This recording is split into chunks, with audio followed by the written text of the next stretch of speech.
Guys, habang naglalakad ako, may na-discover ako dito. Ayan oh. Wow. Gusto ko puntahan. Dito pala nanggagaling yung tubig. Ayun oh. Oh. Dami gagamba. Siya guys, oh my gosh. Ngayon ko lang to nakita sa tagal-tagal ko ng paglalakad dito. Wow! Sa likod na itong bato. Pagulang siya, oh. May ganito. Ano kayang mayroon din sa taas?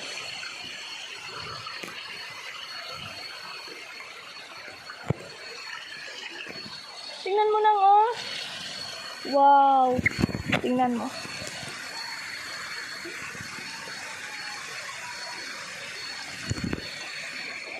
Wow, ngayon ko lang nakita to ha. Tara, punta natin sa taas. Ano kayang meron doon? Saan kaya ang daan yan? Mini falls. Op. Hala, di ko naman nagtutulak talaga sa akin pumunta doon. Charot! Okay, wala lang. Lang yan? Oh, ang cool lang. Ang laki ng hipon. Ang hipon, no? Ang hipon, no?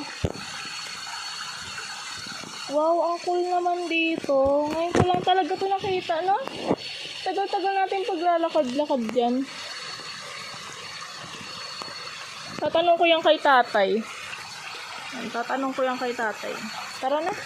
Umihi pa ako. Hirap lang ng daan dito.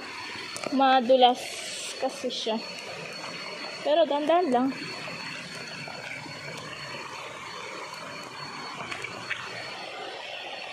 Ganto siya, oh. Ganto yung itsura niya, oh.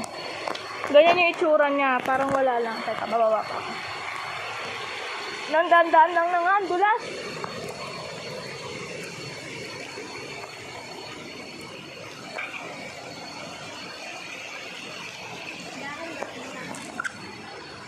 Ganito yung itsura niya guys. So, papakita ko sa inyo ah.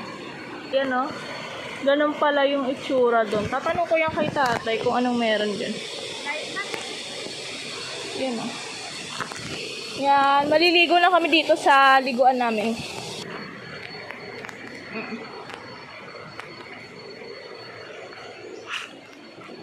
Ito yung 50 pesos.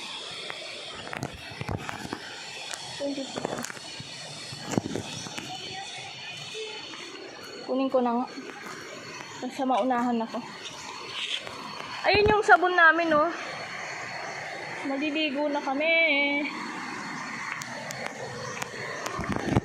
Madulas.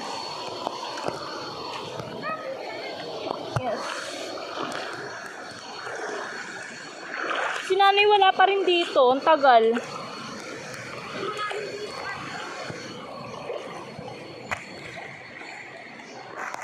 Yan. Ito yung private lang na paliguan namin. Pero may mga pasneyang napunta, kaya yun. Hindi na siya private. Tapos, doon naman yung kuhaan ng tubig. Okay, maliligo muna kami. Bye-bye. Diyan nata ako nagpa-picture, oh. Bato na yan. Bye-bye.